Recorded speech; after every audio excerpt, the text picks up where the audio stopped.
Hey YouTube, today we're going to be installing this light bar on my FRS.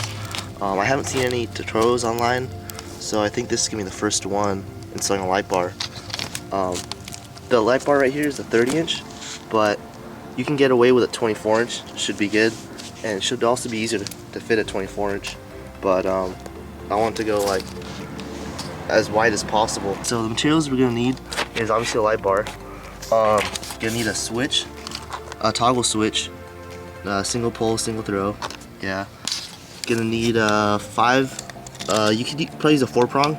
Also, yeah, you could use a 4-prong, but 5 prongs are more common.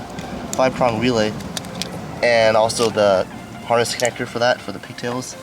Also gonna need some self-tapping screws and washers and some wire. Probably also gonna need a soldering iron and splice connectors. It's up to you what you use to connect everything together, but you're gonna need company, so let's jump right in. Alright, so obviously the first thing you're gonna want to do is pull the front bumper off. I dropped a link in the description. It's like a little tutorial on how to pull the bumper off if you need help pulling it off, but after you do that, we're just gonna start on mounting the light bar. So the plan is we're gonna get some L brackets and put the L brackets. They're gonna be holding from right here. Pull this off real quick. L bracket's gonna come down right here and then out, and then that's how it's gonna mount to here. So I'm gonna pick those up real quick, and I also had to bend the stock horn. So there's the horn right there. I bent it back a little bit because it was too far forward, so I just forced it up. So that'll give me clearance to mount the light bar. Also, I realized that these things are removable. So they're just held on by 3 screws. So they're like that. I just pulled the 3 screws off on both sides, and that way I won't have to be cutting this. So you just pull the whole thing off. Got the L brackets in. Picked these up from Ace. They're 1.5 inch L brackets. I had to make the hole a little bigger, so I drilled out the hole to 5/16 to get it so I can mount that one right there. But after that, tighten up these the brackets onto the bracket, and it's gonna sit like this.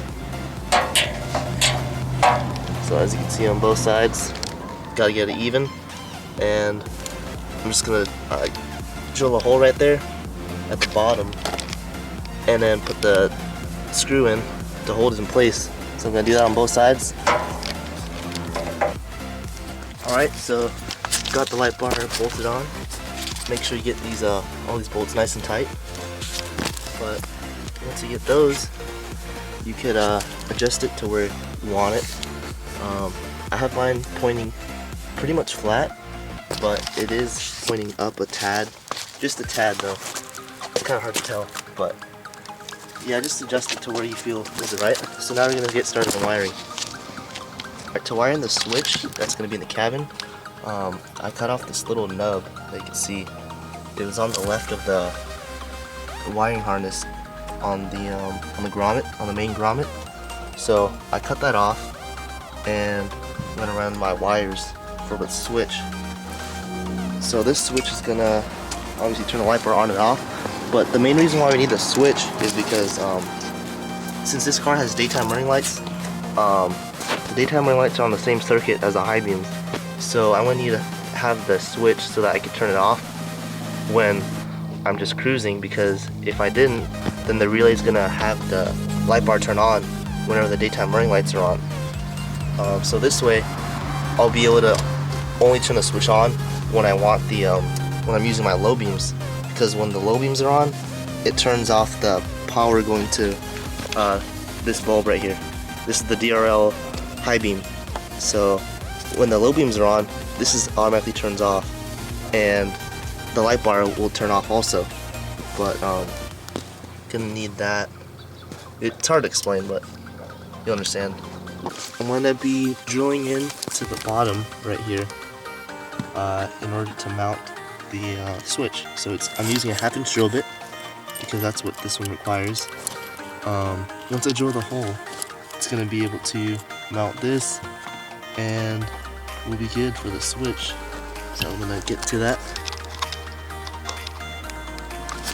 Alright, switch is mounted, and I just went ahead and used splice connectors to connect these wires to the switch, because I didn't want to break out the soldering iron. Too lazy. And nobody is seeing this anyways, well, except for you guys. But gonna tuck those wires away, pull them through so that they're not in the way of any of the pedals or anything on my feet.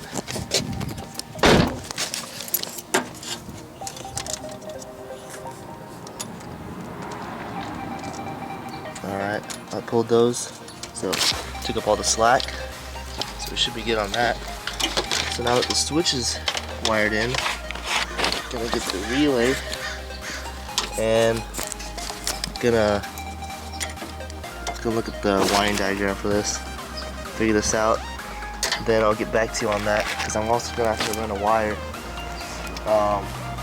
from here, from the positive all the way to the relay. So I need to run a wire, because I don't want to be using the power from the light, because I'd probably pop a fuse, because that's 15 amp light bar. So yeah, I'd probably pop the fuse if I were to just use the power off that. I'm just going to go straight from the positive terminal. Alright, so I disconnected the DRL high beam connector. The green one is going to be the positive, and the white one's going to be negative. So I'm going to use the green one to switch on the relay, and I'm probably going to use the chassis ground. Probably there's a bolt right here or something. I'll see what we can find. But before I do anything, before I do any wiring, I'm going to actually hook everything up with test leads, so that way I can make sure everything's working correctly before I actually use the real wires and connect them all. So this way it's going to make sure I do less work than I need to, because I don't want to be wiring stuff incorrectly and then having to disconnect it and all that. So I'll get back to you once I get the relay hooked up. So we got all of the wiring test fitted and everything. All the test leads are connected, so these are with the high beams on, but the light bar doesn't come on. So what you gotta do, flip the switch,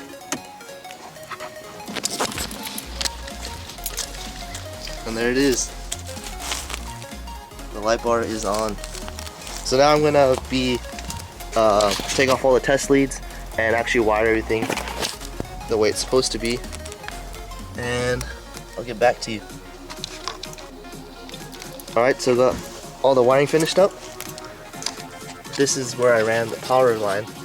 So the power line is coming from here all the way around, going into the relay, and then I'm running the ground. This is the ground I'm running right here. Just this bolt. So that's the ground. I already tested everything. Light bar works. Light bar turns on good. Got the relay just zip tied on there to hold on, but it's solid. It's not, doesn't look the nicest, but it's functional. So I'm gonna put the bumper on and then show you some before and after clips. Alright, so this is gonna be a few clips of how the light bar looks. Right now I have low beams on, but in a second I'm going to turn the normal high beams without the light bar, and then I'm going to turn the light bar on to show you how bright it is.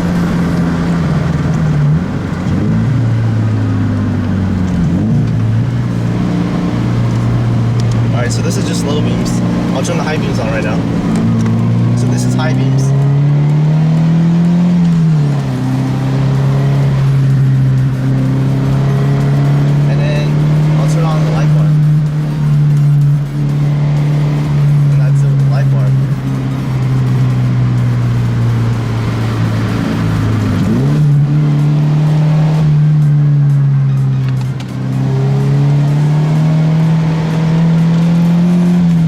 As you can see, it's a lot brighter with the light bar. And the good thing is you can always turn off the light bar and the high beams off at the same time with the high beam. switch, just like that, just in case any cars are coming down. So there's light bar and high beam again, and then I'll turn off the light bar real quick. So just high beam.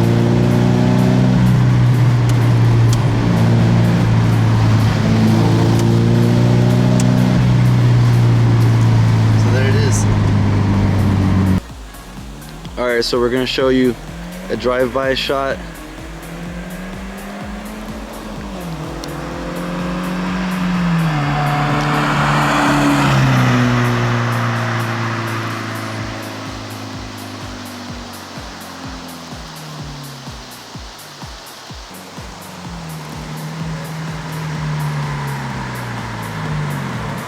And that's regular. Flip it, Sam. That's with the light bar on.